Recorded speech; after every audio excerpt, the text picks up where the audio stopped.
Ya puedes empezar, Margarita. Bueno, parece que ya estamos transmitiendo en vivo. Quisiera darles a todos una cordial bienvenida. Bienvenidos a Cátedra Plural 2020. Este es un evento académico interinstitucional que se propone explorar los procesos de resistencia en prácticas artísticas, culturales, procesos pedagógicos desde el Pacífico colombiano. Exploramos desde la región prácticas y procesos que hacen visibles los problemas en torno a los efectos del pensamiento colonial y o proponen formas particulares de ver, sentir, pensar, hacer, decir o nombrar para construir otras representaciones posibles. Queremos darles una muy cordial bienvenida en nombre de Bellas Artes, Institución Universitaria del Valle del Cauca y nuestra Facultad de Artes Visuales y Aplicadas, el Centro Colombo Americano y el Banco de la República. Les damos una cordial bienvenida y les invitamos a conectarse en las diferentes jornadas que vamos a tener todos los miércoles de octubre a través de las transmisiones de las páginas de Facebook de nuestras entidades, fanpage de Bellas Artes, Centro Colombo Americano y Banco de la República.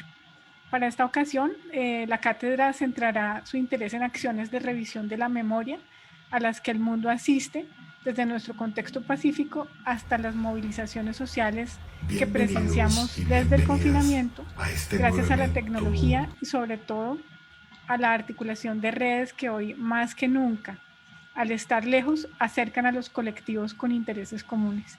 Este evento académico resulta relevante para el momento actual, pues constituye una importante oportunidad para revisar las herencias históricas y sus efectos en el presente en torno a la constitución de la representación y sus aspectos simbólicos, así como para la posibilidad de una desclasificación y subjetivación que se deriva de esto para individuos y colectivos ubicados en diferentes contextos y sin embargo en un mismo contexto y momento histórico. Este proyecto se formula a partir del análisis y la reflexión sobre contextos y dinámicas del campo de la creación, que desde una perspectiva amplia entendemos que esto incluye los conocimientos ancestrales, sus procesos de transmisión oral, prácticas artísticas, culturales, pedagógicas, comunitarias, proyectos de diseño social que se construyen a partir del trabajo creativo, profesional, tradicional y o empírico, entre otros, representan procesos de resistencia a las múltiples aristas de la colonialidad. Por esta razón, nos proponemos explorar y dar visibilidad a los procesos de formación, investigación, circulación y prácticas en las que prevalece una visión desde la diversidad. Este evento responde a una responsabilidad importante que tenemos las instituciones educativas y culturales, como es la de propiciar procesos de reflexión sobre la realidad que vivimos, de responder a eso que el mundo nos demanda hoy, acercando de esta manera la academia, las instituciones y los movimientos a los acontecimientos sociales del momento histórico al que asistimos. Queremos agradecer de manera muy especial a los equipos de trabajo de las entidades, a los docentes, a los investigadores, a los artistas y a los aliados que han hecho posible este evento académico abierto a los públicos del mundo. A continuación les dejo con un video de nuestro rector de Bellas Artes, Institución Universitaria del Valle, el doctor Ramón Daniel Espinosa Rodríguez, y más tarde presentaremos a nuestro primer invitado.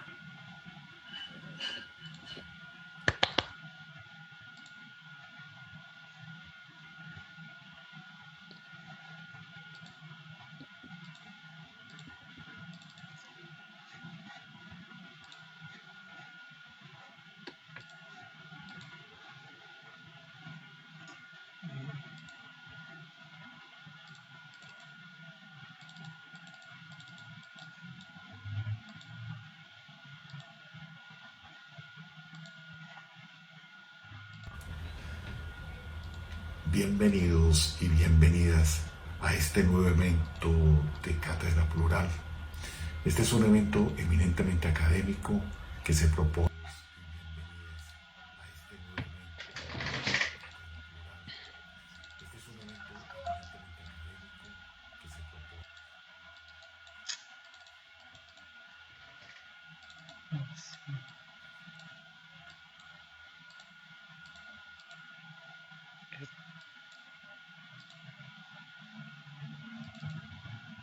Perdón, se detuvo el video.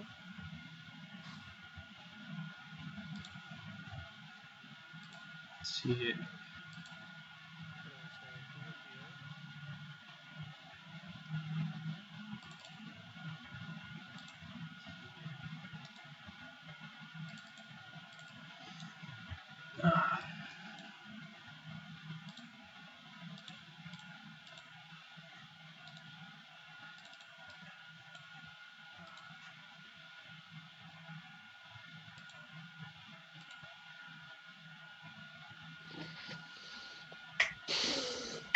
La pantalla se quedó en negro.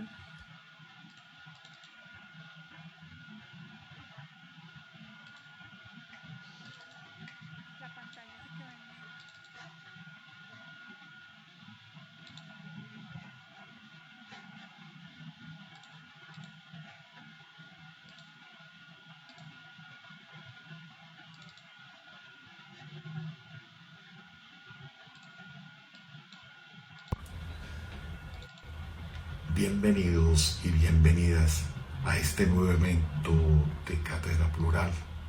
Este es un evento eminentemente académico que se propone explorar procesos de resistencia en las prácticas artísticas, en las pedagógicas, en las culturales y por supuesto en las sociales desde nuestro Pacífico colombiano. Es un evento que lo hemos considerado vanguardista desde las diferentes formas que se asume la contemporaneidad. Bienvenidos y bienvenidas a este nuevo evento de Cátedra Plural.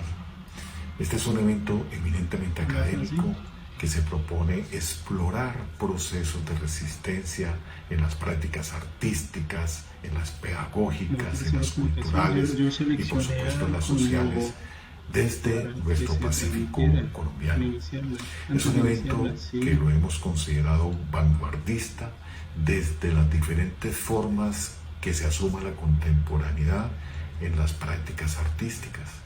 Y en esta oportunidad se va a reflexionar sobre el monumento, el contramonumento y los movimientos sociales que nos permiten en verdad comprender el patrimonio como algo vivo, algo que tiene permanente movilidad. Contaremos con especialistas y a ellos también le damos una gran bienvenida. Y contamos con Gregory Cholet, con Gerardo Rayo, también nos aceptó Carlos Correa, Julia Buenaventura, nuestra egresada Adriana Mendoza, Diego Carrejo, quienes desde diferentes posturas nos van a invitar a ampliar esta comprensión de los hechos que vivimos desde lo local, desde lo global y en este momento en que estamos. Mira, aquí unidos en verdad con el Centro Colombo-Americano, con el Banco de la República. Quiero reiterarles una grata bienvenida y esperemos que toda la comunidad nos acompañe todos los miércoles a través de nuestras páginas, de las redes sociales, tanto de Bellas Artes como de las instituciones que hemos hecho sinergia. Muchas gracias y que disfruten este gran evento que aspiramos sea del agrado de ustedes.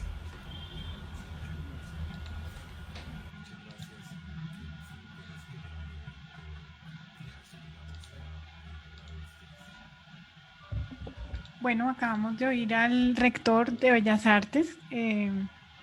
Acabamos de oír las palabras de bienvenida del rector de Bellas Artes. Nos invita a ampliar la comprensión de todo esto que estamos viviendo y sobre todo a comprender la noción de patrimonio como una práctica viva y móvil. Para eso pues voy a presentar a nuestro primer invitado. Estamos muy honrados y muy contentos de tener a Gregory Cholet, un artista tan reconocido, tan comprometido y tan cercano a nuestros contextos. Gregory Cholet es un artista, escritor, activista y profesor de escultura en Queens College, City University de New York y en el Departamento de Estudios Visuales y Medioambientales de la Universidad de Harvard. Se graduó del Whitney Program en Teoría Crítica en 1996, hizo su máster en Fine Arts en la Universidad de California en San Diego en 1995 y su Bachelor en Fine Arts en the Cooper Union en 1979. Recibió su PhD en Patrimonio y Estudios de la Memoria en la Universidad de Ámsterdam, en Holanda, en 2017. Él es profesor asociado del programa de Arte, Diseño y Dominio Público de la Universidad de Harvard. El trabajo de este artista se ha centrado en la historia y la teoría del arte contemporáneo socialmente comprometido. Su investigación y prácticas artísticas se han centrado en cuestiones de justicia laboral equitativa para los artistas, la agencia activista del arte de la materia oscura, un concepto muy interesante que ha posicionado Gregory, la pedagogía crítica y la organización de la resistencia contrainstitucional al autoritarismo, el neoliberalismo y las narrativas históricas racializadas y opresivas.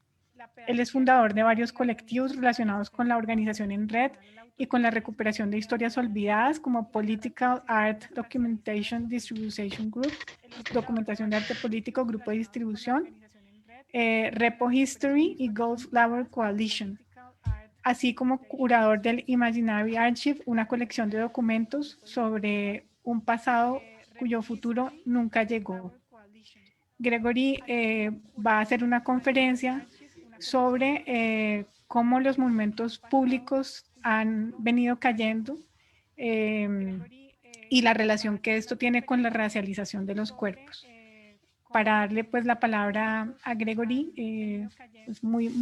estamos muy contentos, Gregory, te agradecemos mucho haber aceptado esta invitación y sobre todo el hecho de estar tan cerca de nosotros en este momento.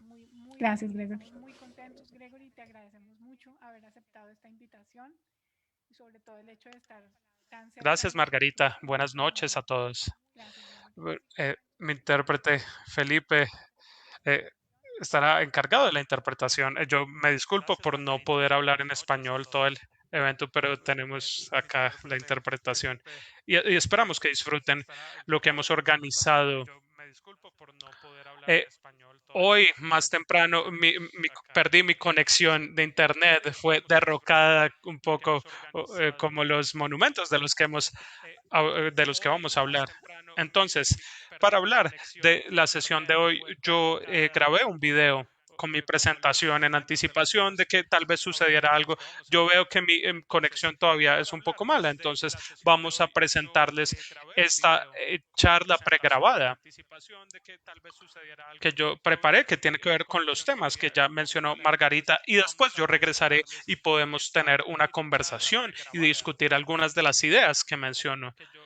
De nuevo, esto va a estar dividido en tres partes, más o menos. La primera parte habla de mi concepto de materia oscura, del cual habló Margarita brevemente. Este es un libro que yo escribí hace unos 12 años, más o menos, y hay una serie de personas involucradas en traerme acá el día de hoy y quienes han estado trabajando en una traducción al español. La segunda parte tiene que ver con un concepto que yo denominé el arte desnudo.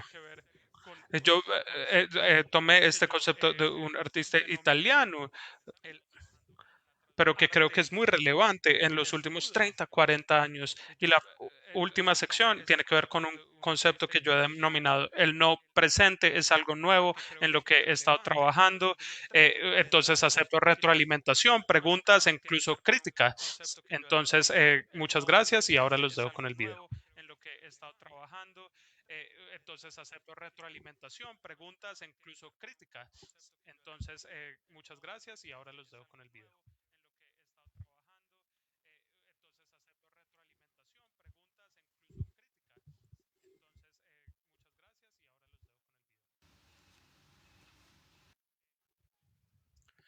Entonces, ¿tenemos alguna dificultad técnica con el video?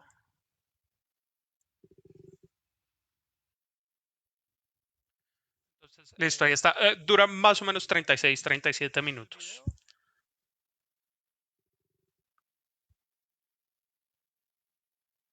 Listo, ahí está. Dura más o menos 36, 37 minutos.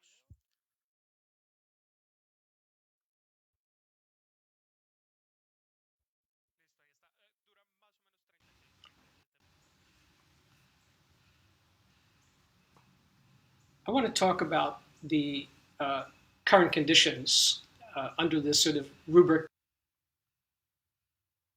of monumenticide, that is, the taking down of monuments under this sort of rubric. Okay, it looks like there's still some glitches with the video. Let's see if we can get that running. In the meantime, I'll just say a few more things.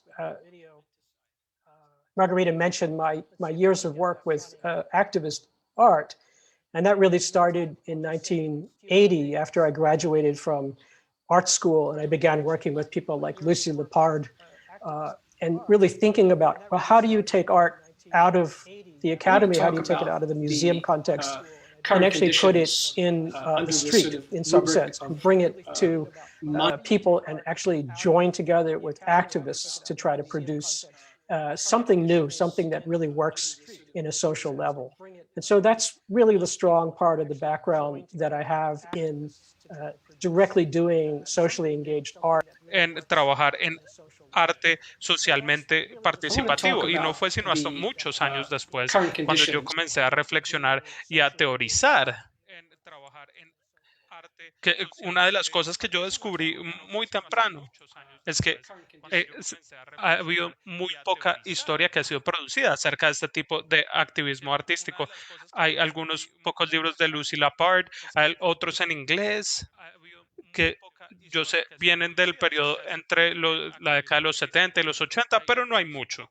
Esto es algo que ha estado cambiando rápidamente. Más y más académicos se han comenzado a preguntar esto el día de hoy y se está convirtiendo en un campo en el cual muchas personas están interesadas.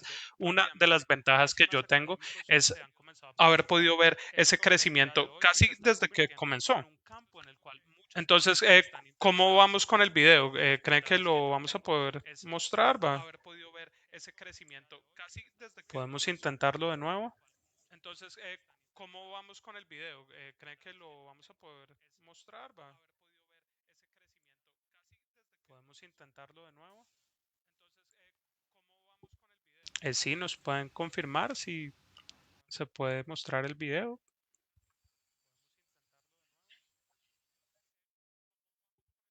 Sí, nos pueden confirmar si se puede mostrar el video. Si sirve de algo, yo puedo intentar también compartir mi pantalla acá con el video. I want to talk about the current conditions. Si sirve de algo, yo puedo intentar también compartir mi pantalla acá con el video. I want to talk about the current conditions.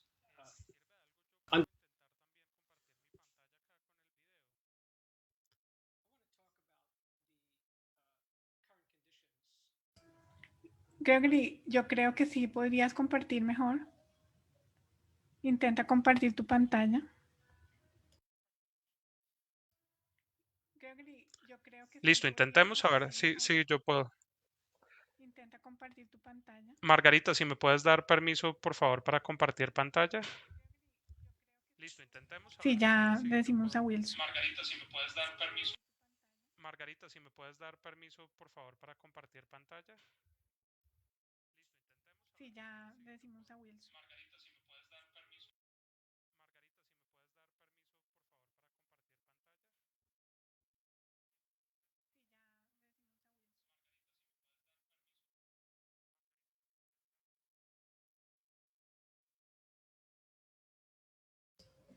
Querido Gregory, es que esta es nuestra primera ocasión en que estamos haciendo todo esto, pero ya espera un segundo que ya Wilson nos va a apoyar.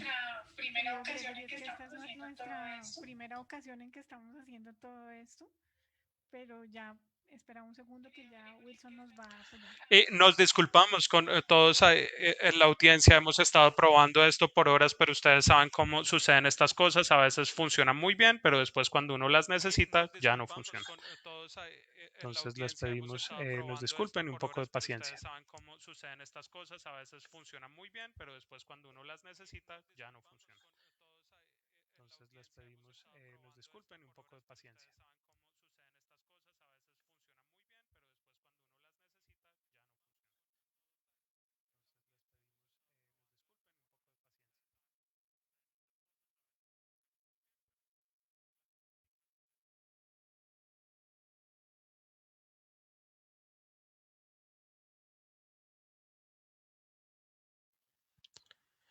Bueno, voy a hablar un poco más mientras esperamos, mientras me permitan compartir pantalla.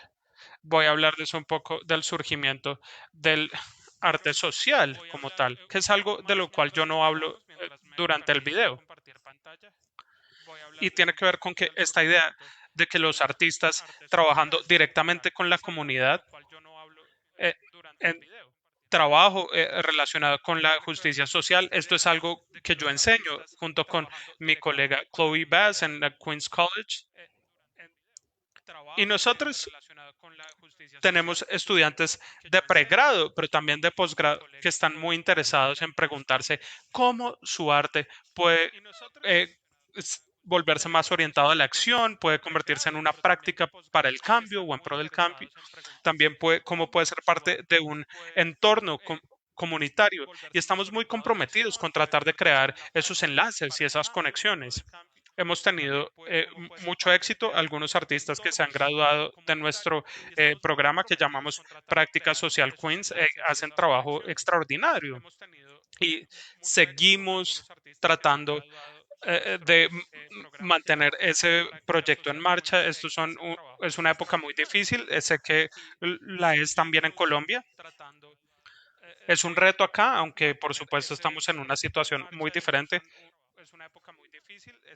porque la situación económica ha estado muy mala para todas las universidades, está empeorando, pero para la universidad pública con la que yo trabajo ha sido especialmente difícil, pero seguimos tratando de hacer lo que podamos, trabajar con otras personas, colaborar con otras personas, y yo espero que después de esta noche el trabajo que yo estoy haciendo en Colombia con otras personas continúe y que creemos una situación que nos permita seguir colaborando en el futuro. Una de las cosas alrededor de esta idea del derrocamiento de los monumentos que me intrigan, ya he mencionado algunas, pero es el hecho de que se ha dado en una ola que yo diría comenzó como en 2017. Antes de eso hubo algunos sucesos, pero no es la primera vez que se ha dado. Ha sucedido muchas veces históricamente cuando hay una situación revolucionaria. Y es interesante que yo descubrí que, por ejemplo, en Irlanda, los monumentos fueron derribados durante el periodo revolucionario en el siglo XX allá. Y cuando los monumentos fueron derribados, el pedestal del el monumento se queda ahí. Y lo que sucede es que el nuevo gobierno instala un monumento que sí le agrade sobre ese antiguo pedestal. Entonces es interesante ver cómo este pedestal permanece ahí sobre el suelo, tanto por razones estructurales, pero también por la idea de la representación histórica que parece no se va. Tal vez en un punto nos preguntamos cómo podemos representar la historia de manera completamente diferente. No necesitamos estatuas para personas que están muertas, normalmente hombres blancos, generales y políticos. Tal vez debemos encontrar una nueva forma de representarlo de mejor manera. Ya, y han existido intentos muy interesantes de hacerlo, pero es interesante ver cuando pensamos en el derribamiento de los monumentos que a menudo las bases o pedestales cumplen un nuevo propósito, con graffiti, por ejemplo, que dice George Floyd o Black Lives Matter o que tiene los nombres de otras personas que fueron asesinadas.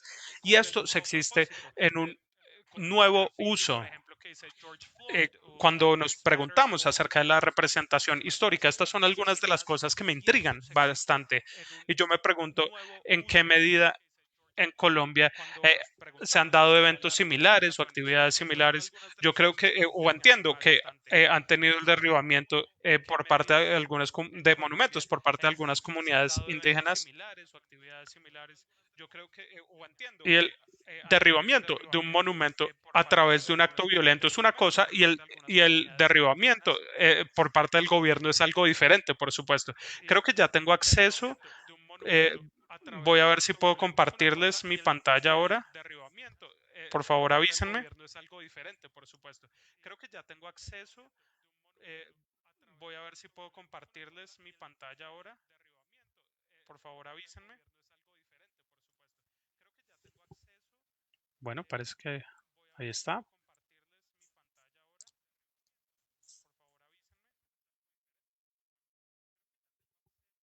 Bueno, parece que ahí está.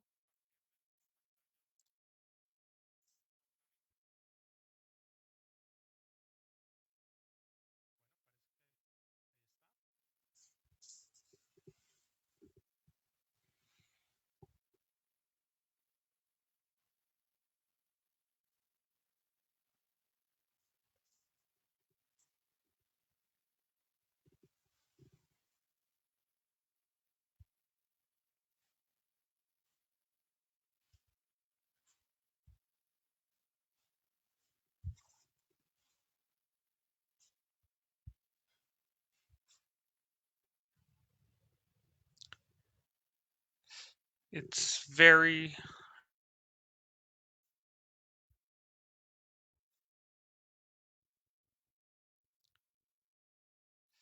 it's very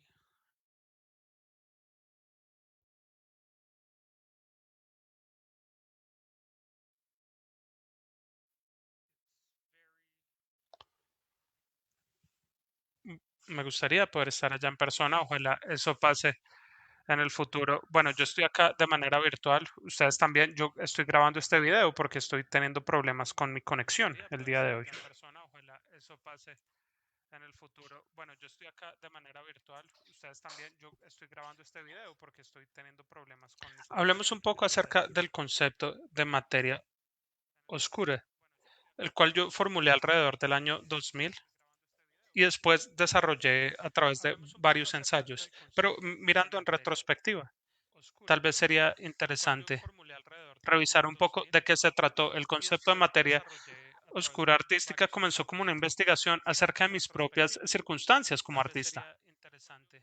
Esto incluyó el tratar de comprender por qué varios colectivos artísticos que yo cofundé en la década de los 80 y los 90 nunca dejaron marca o huella real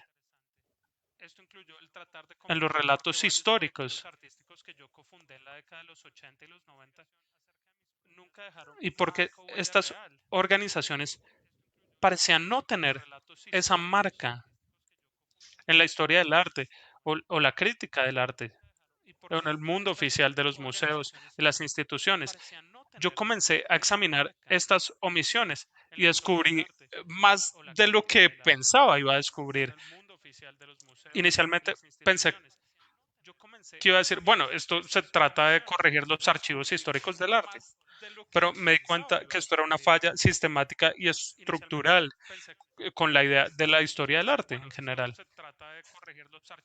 Yo no creo que este aspecto haya cambiado mucho, pero me di cuenta que existía un archivo muy extenso de prácticas creativas que nunca recibieron reconocimiento del mundo artístico mainstream. Yo me pregunté por qué se dio esto y qué tienen que ver estas prácticas y que con el mundo en términos del mundo artístico.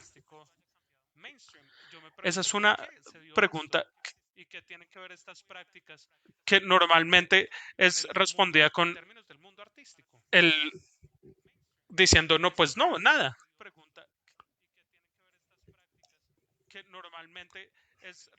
A veces las personas podrán decir, bueno, si esto no fue lo suficientemente bueno para convertirse en parte de los archivos históricos o de ser recogido por los museos, pues de pronto sencillamente no era lo suficientemente bueno. La pregunta que yo puse o que me hice fue cómo esta masa faltante o superávit de archivo, cómo se transforma en algo que ya conocemos.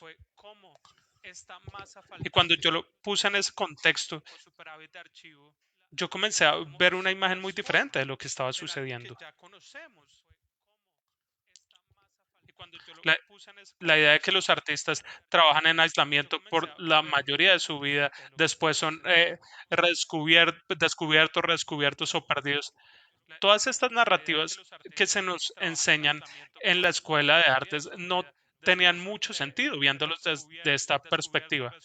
Esta perspectiva realmente se convierte en una relacionada con una producción muy extensa de talento, de creatividad, de fracaso, de esperanzas, de deseos. Todo esto contribuyó al mundo artístico que conocemos y el cual vemos en la superficie, un poco como un iceberg, en el cual solo vemos su punta. Que conocemos y el cual vemos en la superficie, un poco como un iceberg. La metáfora en la cual me enfoqué fue la de la materia oscura que proviene de la astrofísica. La metáfora en la cual me enfoqué fue la de la materia oscura que proviene de la astrofísica.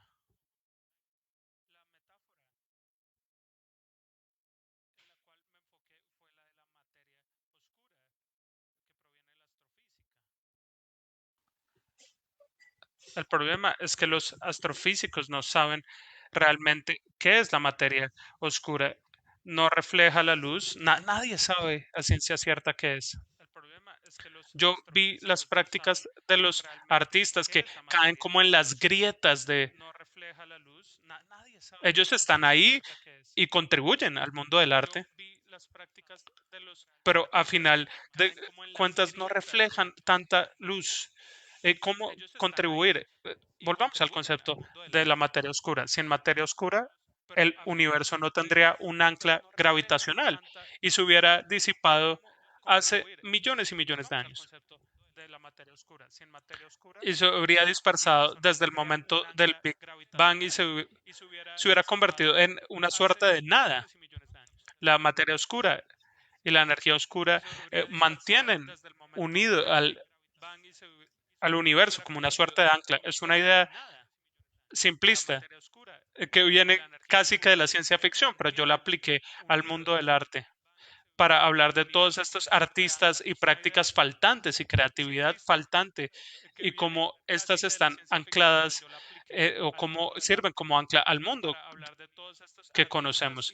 Pero tal vez la parte más importante de mi tesis es que la materia oscura ya no era oscura, se estaba volviendo más y más luminosa o brillante y esto comenzó a suceder en la década de los 90, en particular por un par de razones. Una, el Internet, sin duda, esto ha permitido que algunas prácticas que estaban en los márgenes o en los límites de la visibilidad surgieran, permitieran compartir información, produjeran comunidades en línea. Y eso fue un aspecto muy importante de ello. Pero hay otro aspecto, y es el capitalismo neoliberal o el capitalismo de mercado. Pero hay otro aspecto, y es el capitalismo neoliberal o el capitalismo de mercado. Esto nos lleva a la idea de Mario Tronti. ¿Y qué sucede cuando el capitalismo a la idea de Mario Tronti y las relaciones en las fábricas? Como los trabajadores van y trabajan y después se van a su casa y se desconectan un poco. En el concepto, perdón, estoy teniendo problemas de audio porque hay un ruido de fondo. En el concepto, perdón, estoy teniendo problemas de audio si usted expande esa idea al día de hoy, creo que ninguna persona podría decir, disculpen a la audiencia y a los presentes, tenemos ruido detrás del video que no permite la interpretación del mismo.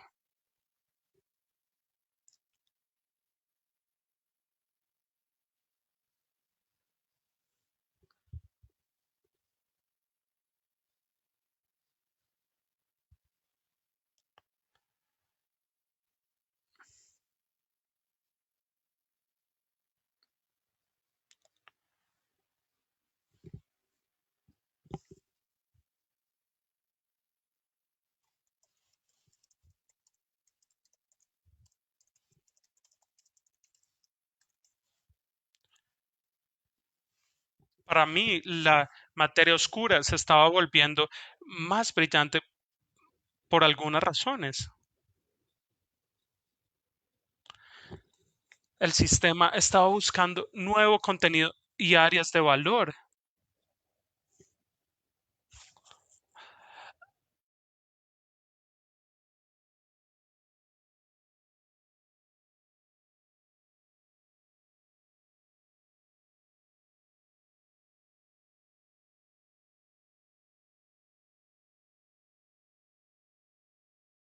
Ya, nos disculpamos, probablemente mi conexión de internet, dice Gregory. Todavía les estoy enviando el archivo, pero creo que no les va a llegar a tiempo. Eh,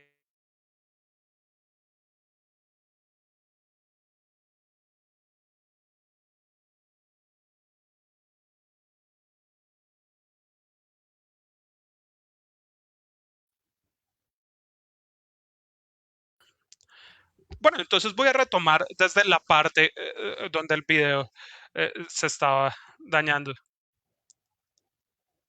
Yo hablaba de Mario Tronti. Él teorizó junto con otros teóricos italianos en la década de los 60 y los 70 esta idea de la fábrica social. Y esto quiere decir que las relaciones sociales que son producidas dentro de la fábrica,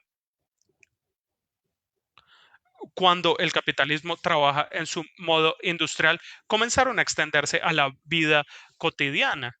Y de repente descubrimos que uno no podía dejar el trabajo detrás cuando iba a la casa a estar con la familia, sino que uno era constantemente parte de un sistema de mercado capitalista y del cual siempre se espera que uno esté consumiendo o produciendo. Y creo que nosotros lo sentimos con mayor intensidad hoy en día que lo que ellos lo sentían en Italia en los 60, 70 y 80. Y lo que hacemos ahora a través de estas tecnologías, por ejemplo, hace parte de ese mismo proceso en el cual el trabajo lo sigue a uno a todos lados. Nuestros dispositivos nos siguen, no podemos alejarnos de ellos la mayoría del tiempo, incluso si quisiéramos, pero ahora con toda esta situación del COVID-19, enseñar en línea ha exacerbado e intensificado esta incapacidad de hacerlo en el sistema que se ha construido. Yo diría que algo similar sucede en el mundo del arte. El mundo del arte ha sido penetrado por esta idea de atención constante al sistema, la necesidad constante de consumo y de producción. Una razón económica posible para esto fue lo que Karl Marx llamó la tasa decreciente de ganancia, en la cual él sugiere que debido a la automatización habría una reducción en la capacidad de producir valor. Eso es tal vez lo que estamos experimentando. El neoliberalismo ha intentado reversar o revertir o ralentizar ese proceso. Ahora parece que nos estamos moviendo hacia lo que es una fase nacionalista, capitalista, autoritaria. Esto no es algo nuevo, es algo que nos devuelve a la década de los 30 del siglo pasado, de los 40. Pero yo creo que en el arte esto se ha vuelto muy explícito. Y este vuelco hacia el capitalismo es algo que ya no podemos ignorar y lo vemos en todos lados. Les voy a dar un ejemplo específico. Antes de la llegada del COVID-19, ah, hubo un movimiento de empleados de diferentes museos acá tratando de crear sindicatos. Esto no eran los curadores, sino personas que trabajan en mantenimiento, los que montan las exhibiciones, que también gestionan que el arte que llega y que sale del museo. Este movimiento de sindicalización ganó mucha fuerza. Creo que comenzó en el New Museum, después pasó al Guggenheim. También llegó a algunos museos en la costa oeste, al Museo de Arte de Filadelfia. Y durante el COVID, muchas eh, instituciones, en muchas instituciones está dando esta sindicalización. Hay varias cosas cuando pienso acerca de este fenómeno. Una es que los sindicatos o los museos, perdón, trataron de detener esta sindicalización. Ellos no querían que pasara. Aunque, por ejemplo, el New Museum, acá en Nueva York, se enfocan en su conciencia política. Ellos hablan de sí mismos como si fueran muy progresivos. Y aún así, lo primero que hicieron fue tratar de impedir la sindicalización de sus trabajadores. La segunda cosa es una muy curiosa, y es que las personas involucradas en este movimiento de sindicalización son personas jóvenes que en muchos casos estudiaron artes o historia del arte o crítica del arte. Y lo que me parece intrigante de esto es que, dado la generación en la que están, ellos tal vez estudiaron el concepto de crítica institucional. Y como sabemos, la crítica institucional tiene sus orígenes en personas como Hans Hacker, con Andrea Fraser tuvo otra interpretación. Y yo diría que ahora vemos esta crítica institucional habitando el interior del museo como tal, porque estos jóvenes entienden ese concepto y lo están desplegando a un nivel muy radicalmente diferente al de la estructura organizacional. Entonces, ellos no están haciendo arte para criticar la institución, sino que están criticando la institución como parte de la institución. Desafortunadamente, desde que comenzó la pandemia y la crisis económica, esto se ha puesto peor y hemos encontrado que estos museos ahora están despidiendo personas y a menudo se están enfocando en las personas que estaban tratando de organizar estos movimientos sindicales. Entonces ellos están recibiendo una suerte de retribución o venganza por su participación. Esto es desafortunado. Pero volviendo a los puntos, este es un concepto que yo he denominado arte desnudo. Y se puede ver cómo la cultura de los museos y el arte parece no tener ningún sentido de poderse esconder, es algo muy transparente. Se podría decir que eso quiere decir, ¿cómo podemos tener una alternativa progresiva a esto? ¿O cómo resistirnos a esta situación cuando ni siquiera tenemos una sombra detrás de la cual escondernos? Y yo diría que en algunas maneras esto puede ser algo positivo si nosotros acogemos la idea de que la alta cultura ya no se esconde ideológicamente detrás de un telón, sino que sabemos exactamente qué es. Y eso quiere decir que las artes, las diferentes manifestaciones del arte, ha creado su propia resistencia de forma transparente. Nosotros estamos en una situación en la cual ya no hay lugares en los cuales esconderse y estamos confrontando esa situación. Esto tiene muchas cualidades positivas. La última parte de mi charla tiene que ver con la idea de lo que yo llamo el no presente. Y esto comienza con el trabajo del teórico, eh, difunto teórico Mark Fisher, teórico británico, quien escribió un libro hace 15 años llamado realismo capitalista. Él toma la idea del realismo capitalista al, al dominio de la longevidad, a un punto en el cual no podemos imaginarnos una alternativa al capitalismo. Esto se dio, por supuesto, después del final de la Guerra Fría. Durante la Guerra Fría, uno podía decir, bueno, ahí está la Unión Soviética, ahí están las alternativas socialistas. Eh, eh, si bien se habían convertido en problemáticas y decrépitas, había una noción de que había un espacio por fuera del capitalismo. Después de la caída del muro de Berlín en 1990, nosotros comenzamos a encontrarnos más dentro del dominio del capitalismo.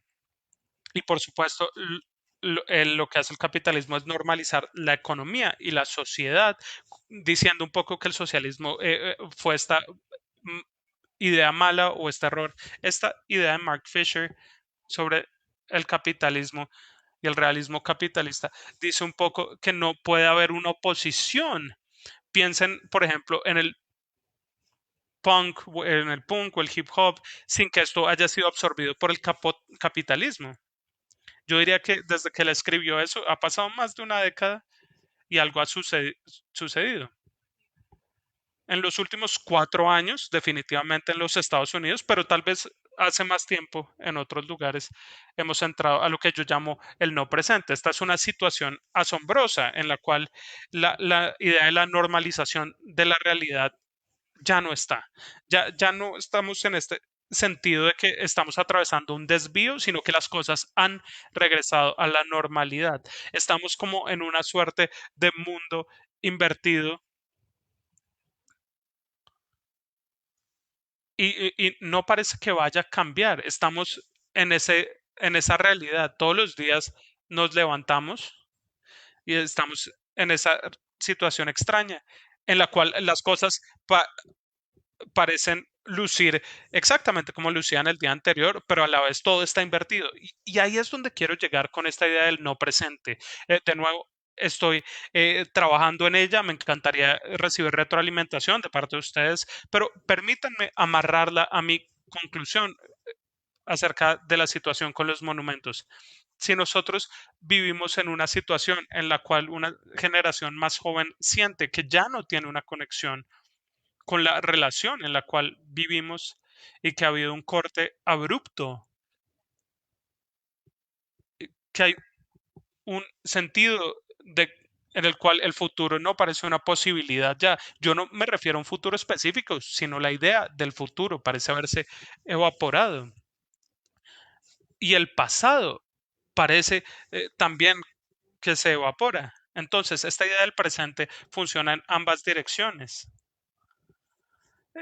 Un poco diciéndonos que las cosas no podrán ser diferentes. Si ese es el caso, entonces la idea de derribar monumentos sobre un cierto tipo de historia tiene sentido. Incluso cuando las personas derriban monumentos en contra de abolicionistas o de personas que apoyan los derechos sociales, que es algo que también ha sucedido. Porque el pasado como tal se ha vuelto problemático en este momento de no presente que experimentamos. Al, a la vez, estas acciones por parte de Black Lives Matter, Occupy y otros movimientos que realmente borran la línea entre el arte y el activismo, en mi opinión, también podemos hablar acerca de esto. Yo considero que estas acciones abren un espacio en el cual no se puede ver necesariamente el futuro, pero sí tenemos una noción de que algo más puede ser posible. Y esto me lleva a algo que ustedes conocen probablemente, el comentario de Walter Begamy sobre la Revolución Francesa y cómo las personas le disparaban a los relojes, un poco como si el tiempo se hubiera se hubiera detenido, perdón. Decíamos, como se dijo en un momento, es como si estuviéramos buscando el freno de mano del tren que se está saliendo de la vida de la vía del ferrocarril. Yo considero que este es el momento en el cual estos dos conceptos convergen y convergen en este momento muy extraño del no presente. Y este es un momento muy peculiar y uno que es difícil de asimilar a medida que vemos esta necesidad del cambio radical que yo creo nos debemos acoger en su totalidad. Entonces voy a detenerme ahí, quiero abrir la discusión para preguntas, para comentarios y me disculpo por los problemas, las dificultades técnicas que hemos tenido.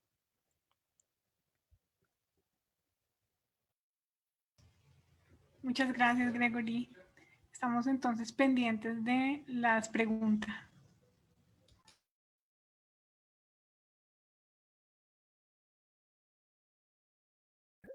Hay una pregunta acá, Margarita, se la voy a leer a Gregory, no sé, tú la tienes Sí, en el Felipe, chat, dale. la tienes en el chat y de pronto lo que podemos hacer es que tú la leas en español y yo se la leo a Gregory en inglés, entonces te la envío. Gregory, esta es una pregunta de ya casi un egresado, una persona que acabó de presentar su trabajo de grado en una línea de las prácticas artísticas y la resistencia, un estudiante maravilloso que se llama Fernando Lozano.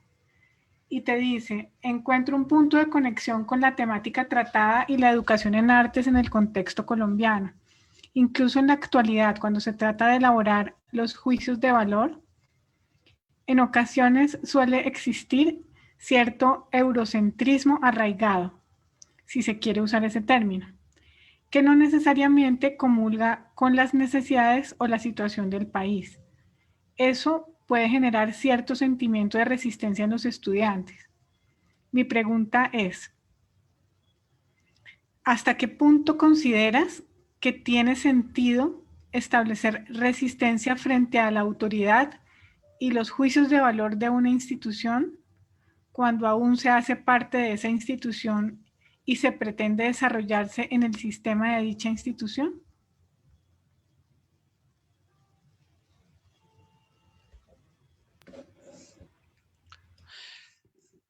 Esta es una pregunta muy compleja. Eh, es una pregunta muy buena, muy compleja. Yo estudié con el artista Hans Haacke, que tal vez ustedes conozcan como alguien que criticó el mundo de los museos y del arte, pero que a la vez era parte del mundo artístico y se beneficiaba de ese mundo. Pero yo puedo decir que él ha sido un poco vetado en los Estados Unidos también, debido a sus opiniones. Entonces, no hay una opción clara en cuanto a decir, bueno, chao, hasta la vista, yo me voy a salir de esto. E incluso cuando uno piensa que ha escapado ese lado, uno sigue arraigado de muchas maneras, incluso si es por conocer a personas que siguen participando de él. Entonces yo creo que sí hay que asumir resistencia dentro de una institución, pero yo creo que también es importante estar listo para imaginar la posibilidad de qué puede pasar por fuera de esa institución. Entonces, creo que lo que estamos viendo ahora es como un empuje desde dos lados. Por un lado tenemos este movimiento del que les hablaba, de los eh, trabajadores y artistas dentro de una institución, y del otro lado tenemos personas como Black Lives Matter, Decolonize, hay otro grupo que se llama Wage acá en los Estados Unidos, y parece que se está dando una suerte de motín desde el interior, pero también hay una presión desde afuera. Y creo que debemos mantener nuestras mentes abiertas a esas dos posibilidades, sin pensar que podemos escapar, pero a la vez tratando de escapar todo el tiempo. Porque si uno no intenta escapar, uno va a ser presa de la institución, que a final de cuentas es lo que es. Como les dije antes, yo no creo que, yo creo que estamos en un momento en el que todo está cambiando y tal vez pasen muchos años antes de que cambie, pero creo que sí estamos experimentando una genuina transformación radical, de la cual somos parte, pero que también es mucho más grande que nosotros.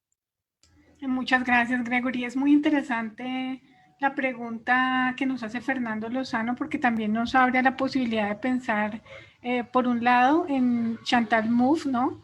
Y el concepto de los espacios agonistas, también al interior, por ejemplo, de los espacios museales o del mismo campo del arte, las cosas que de todas maneras pueden ser hechas, tanto con el espacio como con las personas, ¿no? Porque a veces también me parece importante considerar las instituciones y las personas que están también permeando esas nuevas instituciones y haciendo parte del cambio. Lo mencionaba también en algún momento Joseph Beuys cuando decía que nuestro trabajo como artistas también era penetrar las instituciones y cambiarlas desde dentro, ¿no? Que es un poco como todos estos procesos que se dan. Pensar, por ejemplo, en esta misma conferencia al interior del Centro Colombo Americano. Bueno, no sé, creo que me parece también muy importante pensar en qué tipo de resistencias son, porque a veces podría interpretarse la resistencia como algo pues completamente destructivo y no como una acción creativa, digamos, en la medida en que nos corresponde, ¿no? ¿Tú qué piensas? Aquí hay otra pregunta, te voy a dejar pensar esta mientras leo la otra.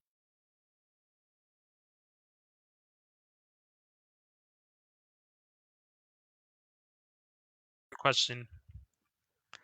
Sí, creo que tienes toda la razón, pero no nos olvidemos que Joseph Beuys también intentó crear su propia institución.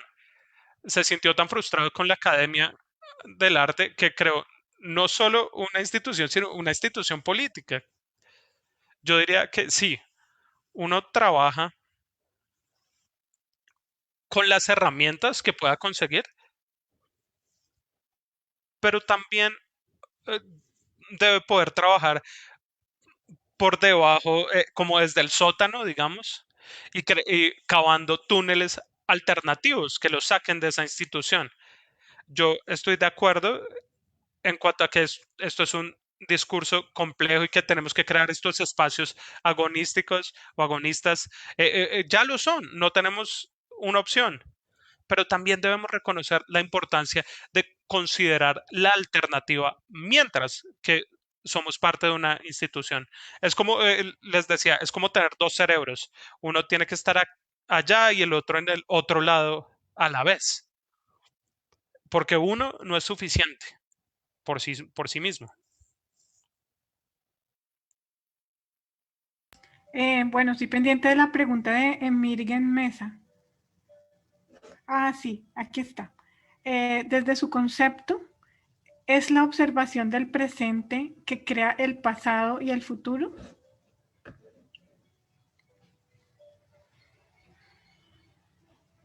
Yo creo que esta pregunta pues tiene mucha relación con el título de tu charla, en relación con esto que nos proponemos explorar, que es también el impacto del pasado en nuestras vidas actuales.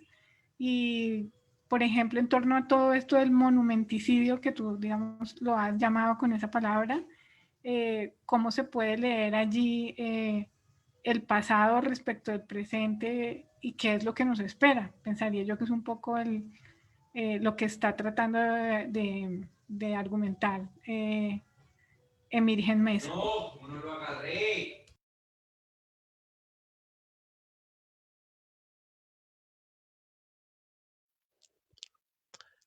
Bueno, yo creo que de pronto cuando a medida que envejezco veo las cosas de forma paradójica o contradictoria. Entonces, eh, si pienso que la observación produce el pasado o el futuro, no. Yo creo que hay un pasado material y existe también la posibilidad de un futuro material real. Y esto va más allá de los seres humanos o de la sociedad, pero también están compuestos de seres humanos y de la sociedad. Nosotros hacemos la historia, pero nosotros no hacemos la historia como queramos. Y creo que esa es una manera de verlo. Este es un proceso de reconocer el pasado y cómo este sigue perturbando y, e interviniendo el presente y cómo lo interpretamos. Pero esto no hay que llevarlo al punto en el cual no podemos movernos porque el pasado nos está oprimiendo, suprimiendo. Creo que este es el baile complicado. Karl Marx dice que el pasado es como una suerte de carga muerta sobre el presente, pero hay que llevarlo a un punto donde uno entienda qué quería decir. A veces yo llamo esto el archivo del superávit, en lugar de pensar en la historia de manera estricta, sino debemos considerar las posibilidades que nunca sucedieron o que fallaron, o las ideas muy buenas que había, o las ideas muy malas también, pero comprender que esta es una masa de posibilidades muy compleja. Y no es una cuestión tanto de crear ese pasado, sino de verlo, de entenderlo y también de poder leer en él qué puede ser útil para el presente y hacia el futuro también. Esto no para olvidar los momentos en los cuales el pasado se ha impuesto o en el cual algunas cosas que tal vez no nos gusten suceden. Eso es inevitable y es parte de la realidad material. Pero creo que como seres sociales y como artistas debemos considerar cómo formar el conocimiento que tenemos sobre el pasado y la posibilidad del futuro. De nuevo, creo que esto es como un balance muy delicado. Gregory, hay otra pregunta que se había hecho incluso el equipo que estaba organizando Cátedra Plural respecto al tema de los monumentos y la caída de los monumentos, y digamos como la paradoja en la que, digamos, estas conmemoraciones escultóricas también tienen, digamos, un papel central en la memoria, tanto si, digamos, vamos a hacer un juicio positivo como negativo, pero tienen un papel central en comprender la memoria de alguna forma. ¿Cómo comprendes tú, digamos, como estas agresiones a las esculturas, digamos, desde la perspectiva de quienes quieren proteger la escultura o el monumento o el hecho, digamos, de haberlo emplazado en determinado lugar, versus quienes en una acción simbólica quisieran revisar esa historia?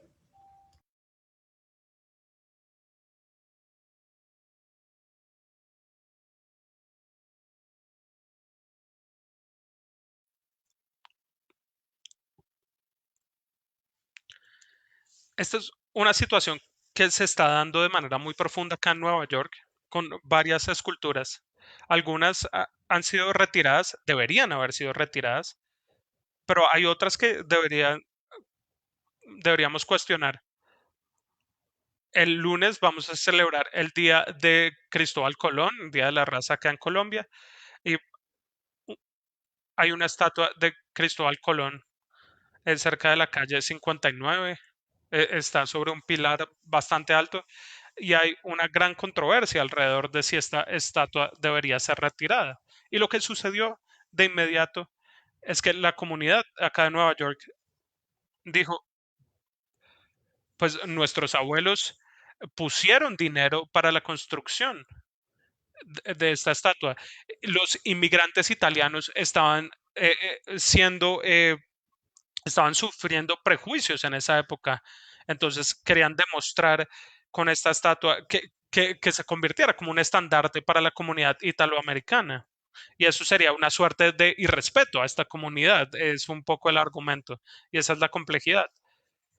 Eh, Algunas estatuas son muy problemáticas y deberían ser retiradas, pero deberían ser puestas en algún lugar en el cual las personas puedan visitarlas y en el cual tengan acceso a material en el cual se explica su historia. Otras personas piensan que las estatuas deberían quedarse donde están y se deberían poner estos mismos materiales o recursos explicando el contexto. Podemos regresar a 1871 en París, cuando Gustave Courbet fue parte del Comité de Preservación del Arte en París durante este periodo tan difícil, y Courbet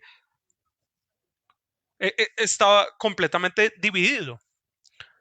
Por un lado, sentía que todo el arte debía ser protegido, incluyendo la famosa columna Vendôme, que por supuesto era un monumento a Napoleón y a sus conquistas imperiales y a su brutalidad, y él odiaba esa columna a la vez quería verla derrocada o retirada. Y, y, y él creo que trató de presentar el argumento de que sí, deberían derribarla, pero llevarla a un museo. Finalmente la derribaron, estoy seguro que ustedes conocen esta historia. Eh, Esto llegó a un fin muy brutal. Después capturaron o arrestaron a Courbet y lo multaron porque lo acusaron de haber destruido el monumento. Él huyó a Suiza, murió en el exilio, nunca pagó su multa. Y, y esto muestra la tensión entre cómo siendo un artista uno no quiere ir en contra de los trabajos artísticos, de la creación artística o la memoria, pero a la vez uno quiere ser parte de ese cambio social.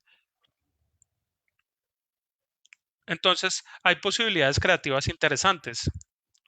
Tal vez cuando yo tenga la oportunidad de ir y visitarlos, yo pueda mostrarles una presentación acerca de prácticas artísticas que han tratado este tema, incluyendo una que se llama Ripple History de los 80s y los 90, en la cual nosotros tratamos de considerar cómo es representada la historia en el espacio público acá en Nueva York.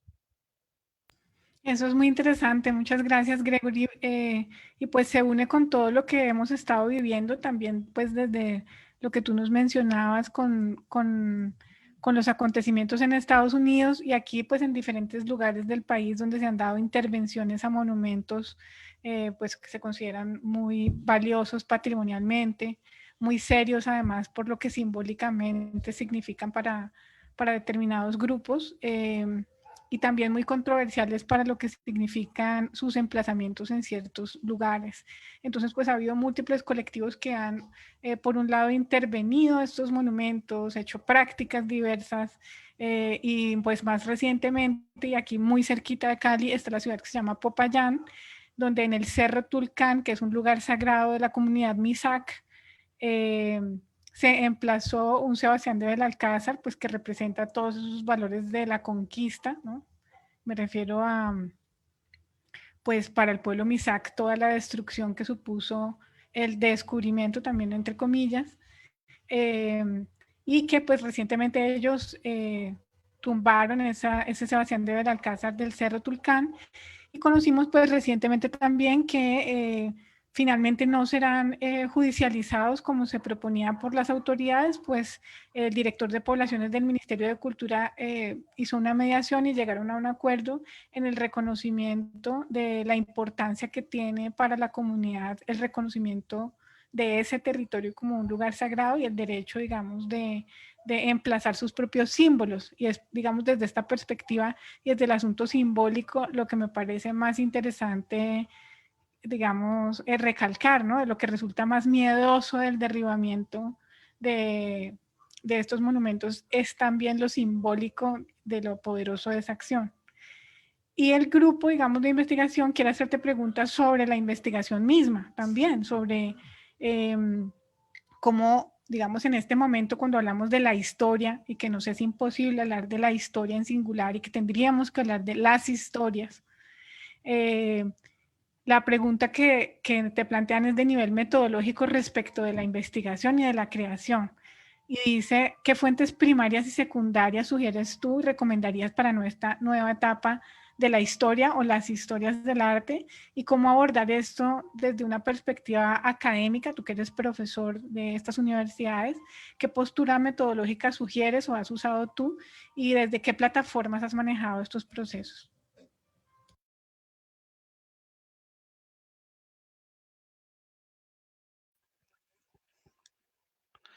Bueno, hemos tenido unas preguntas fantásticas. Bueno, para volver a lo que mencionabas acerca de los indígenas, es interesante que el sistema legal en Colombia haya apoyado los derechos de los indígenas de alguna manera. No sé qué vaya a suceder acá en los Estados Unidos, pero yo siento que este es el momento en el cual este tipo de movimientos de descolonización van a suceder y van a sentar un precedente alrededor del mundo. En términos de las metodologías, esto es muy complicado. Yo estoy trabajando en un nuevo libro y yo decidí que iba a tratar de establecer una genealogía del arte activista. Y por supuesto, yo volví a Gustave Courbet y sus acciones, ya que se le consideró un radical, pero también un artista de vanguardia y un socialista también. Entonces, yo me di cuenta, acá estoy hablando de otro hombre blanco europeo. ¿Y cómo funciona eso? Un poco. Y después comencé a ver las otras partes de la historia, incluyendo la Comuna de París, que uno no ve, por ejemplo, las revoluciones que se dieron en Haití, la revolución haitiana. ¿De qué se trató eso? ¿Qué sucedió allí? Esto pasó a comienzos del siglo XVIII, antes de que tuviéramos fotografía para documentarlo, por supuesto, de manera precisa, a diferencia de al final de ese siglo, que ya tenemos fotografía de lo que sucedió en París un poco. Entonces, esas revoluciones tienen una presencia que la historia debe entender y que es intrigante pensar qué es lo que no está ahí comparado con lo que sí tiene una presencia histórica y que decimos que sí está ahí. Y cuando uno piensa acerca de este arte activista actual, esto no es una escuela, no tiene una suerte de continuidad estilística. No hay una manera en la cual uno pueda predecir de cuándo aparece y cuándo desaparece. Esto es completamente diferente a, digamos, el cubismo, que uno puede decir, esto comenzó alrededor de 1910, 1912 y continuó por más o menos 20 años con diferentes personalidades que se fueron más hacia el futurismo los artistas activistas no tienen relación con ese tipo de narrativa histórica. Entonces debemos preguntarnos si existe otra narrativa que desconocemos o si hay una contranarrativa que vaya en contra de la misma idea de tener una narrativa. Tiene que ver con las brechas, tiene que ver con la materia oscura, con el archivo faltante. En ese caso, estaríamos tratando de escribir una historia casi que al revés, de una manera que no lo han hecho, en la cual no lo han hecho los historiadores del arte. No sé si ustedes conozcan la obra de Susan Backmores. Ella es una colega mía acá en la universidad y ella ha escrito sobre Arthur Benjamin.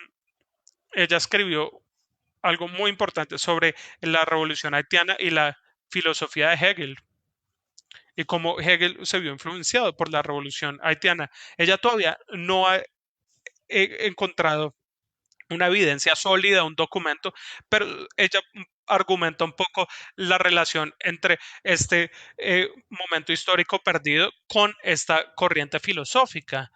Otra área es la teoría queer, que trata de buscar formas de hablar de esta historización un poco, que no es historización realmente, y ese es el balance difícil. Espero que si logro terminar el libro, yo tengo que entregarlo en febrero, no sé cómo lo voy a hacer, pero cuando lo termine, espero tener mejores respuestas para esta pregunta. Muchas gracias, Gregory. Y la última pregunta para cerrar es, digamos, estas opciones que tiene hoy alguien que está estudiando artes en unos contextos en donde todavía nos seguimos orientando a ese mercado del arte como lugar, digamos, como exclusivo de creación y de producción. Tú como profesor y en el contexto donde tú te desenvuelves, ¿cuáles son esas posibilidades que se abren para los estudiantes hoy en su posibilidad de elegir en este amplio universo del campo del arte?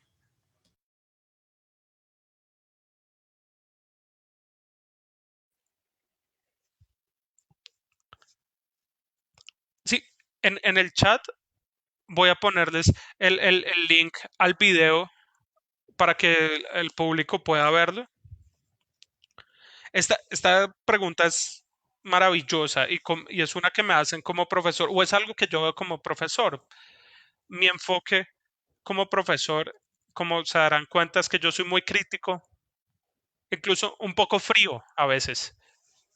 Yo trato de ser muy honesto con mis estudiantes y decirles que el mundo del arte es un lugar muy complejo, que no es muy agradable en términos generales y que ellos no deberían tener ilusiones románticas, no deberían romantizar esto y que a la vez no deberían abandonar sus deseos, sus ideas y sus fantasías de qué puede ser el mundo del arte. Deben tener esas dos posibilidades y debe existir esa contradicción en sus mentes. Como yo veo el arte y el mundo del arte se está moviendo hacia la participación social, la justicia social y reconocer que no todo el arte es un objeto que uno cuelga en un museo, en un muro o sobre un muro. Nosotros ahora hablamos de procesos y esos procesos se relacionan con la sociedad, con las comunidades y con las vidas reales de las personas. Y yo creo que esto eh, se está dando. A veces mi colega Claire Bishop lo llama el giro social o como quieran llamarlo. Es una realidad que está ahí con nosotros y nosotros podemos buscar todos esos lugares que producen nuevas opciones para los artistas jóvenes en términos de práctica colectiva eh, para tratar de trabajar en nuevas situaciones más o en nuevos entornos más allá del museo.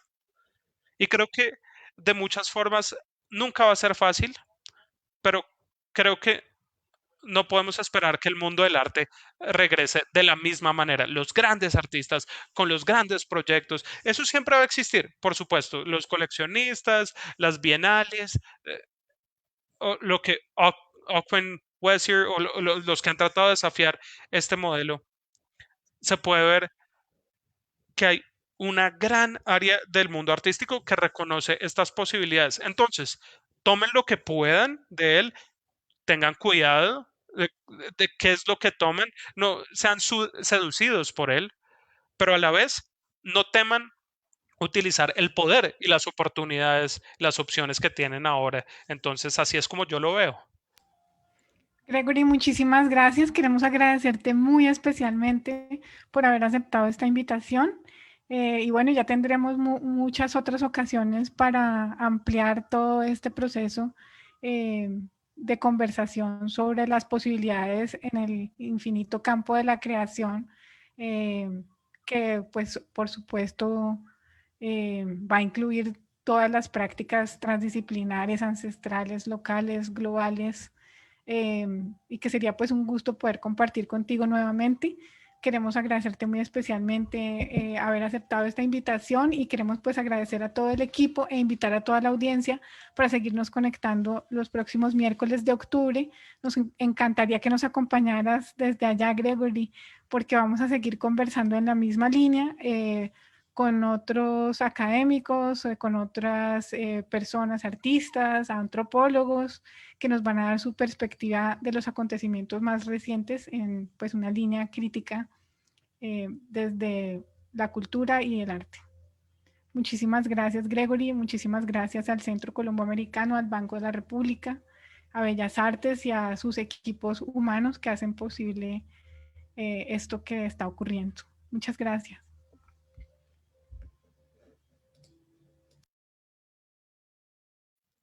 Gracias, ha sido un placer y nos veremos pronto en persona, cuando sea posible. Hagámoslo una realidad. Gracias, Gregory. Lo haremos. Bye.